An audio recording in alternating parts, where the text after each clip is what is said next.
mentioned there's thousands of spirit worshippers in all these different societies of spirit worshippers in this world. But he says we are the elite. We know the real truth about the Master and his angels. The Master's grain plane for harvesting the nations, for harvesting the multitudes of the earth into his cause, just before the close of the great controversy between the forces of good and evil. So we continued, after we expressed ourselves, we were deeply interested to know more about the activities of spirits. And he said it's going to be done in a unique manner. This grain plane is going to take people are going to eat the stuff. Because he says spirits, demon spirits, will declare themselves to be inhabitants of far distant planets in the galaxies that are coming to warn the inhabitants of planet Earth of the impending destruction of the planet, unless something seriously proper is done to avoid it.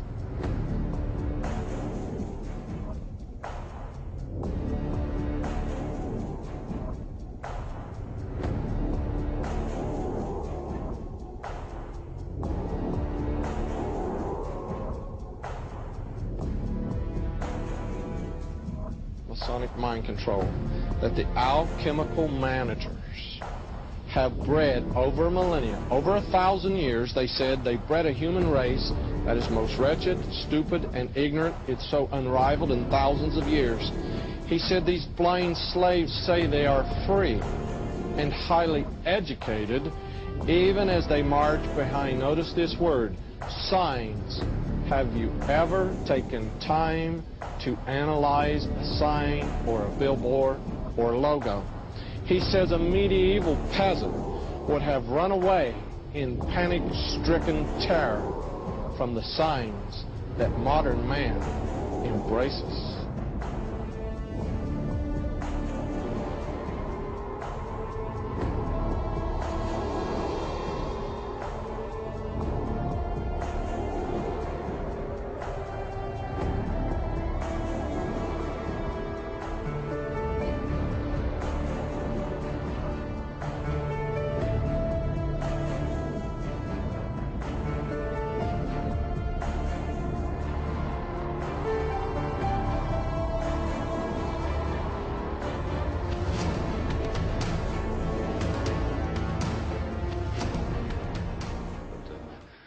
Once you know the vowels.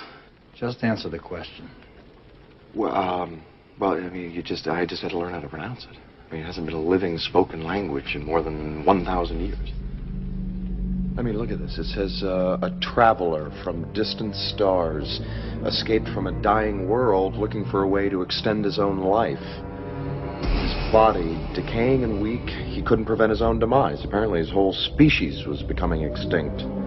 So he traveled or searched the galaxies looking for a way to cheat death. And look here, he came to a world rich with life where he encountered a primitive race, humans. A species which, with all his powers and knowledge, he could maintain indefinitely. He realized within a human body he had a chance for a new life. Now, he apparently found a young boy. It says, as the frightened villagers ran, night became day. Curious and without fear, he walked towards the light. Ra took him and possessed his body like some kind of a parasite looking for a host.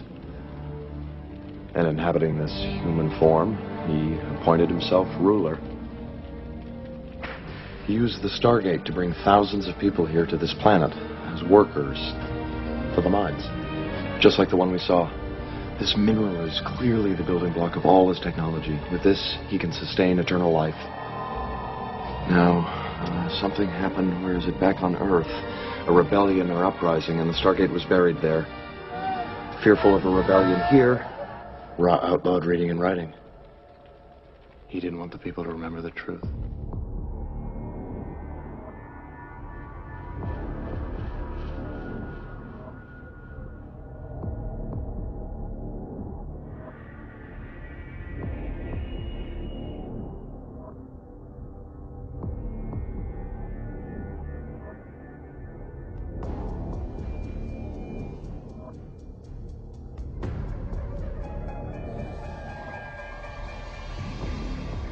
what point did this demon worship start to affect you personally, Roger?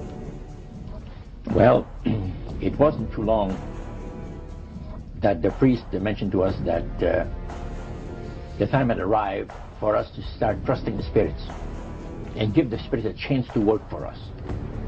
And there was a number of gifts that you could choose from. You see.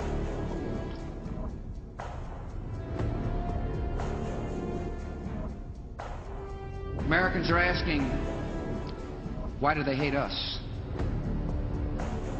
They hate what they see right here in this chamber. A democratically elected government. Number 10, deal with the use of slogans such as equity, liberty, fraternity into the mouths of the masses in psychological warfare. Boy, if that isn't Bill Clinton, I never saw it, never heard it before. That man is unbelievable. As former Congressman Denemeyer describes him, he's a draft-dodging, womanizing, pathological liar, and he certainly fits into item number 10. Number 11 dealt with war, number 11 theory, and gold. In 1773, Adam Weishaupt set down policies that were publicly announced in 1939, folks. 1773, publicly announced 1939 by Britain and the United States. And the war should be directed so that the nations on both sides are placed further in debt and peace conferences conducted so neither combatants obtain territorial rights. Yalta. Perfect example. Stalin, Roosevelt, Winston Churchill after World War II. Number 12 told those present that they must use their wealth to have candidates chosen to public office who would be obedient to their demands and would be used as pawns in the game by the men behind the scenes. The advisors will have been bred, reared, and trained from childhood to rule the affairs of the world. We have that today without any question. The men behind the scenes. Number 13, control the press. If you heard my lecture yesterday on Oklahoma City, I documented that the mainstream media is being controlled by the big power people, by the phony politicians, by the bureaucrats, without any question about it. Now a question. What have Herbert Hoover, Art Linkletter, Jack London, and Richard Nixon all had in common?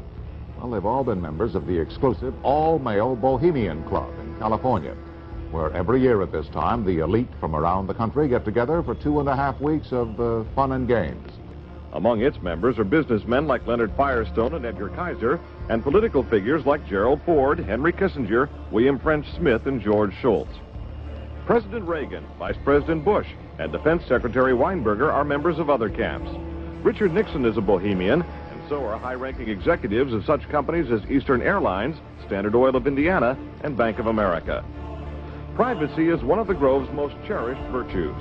Members may not photograph, record, speak, or write about activities at the retreat. While many public officials are Grove members, the press is a distinctly unwelcome guest. We're from ABC News.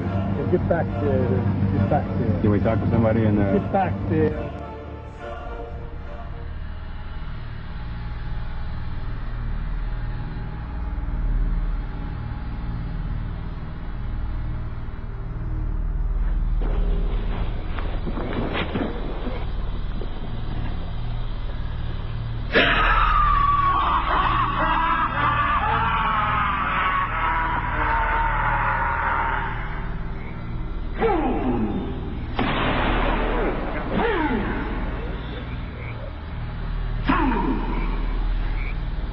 When will he learn that me he cannot slay?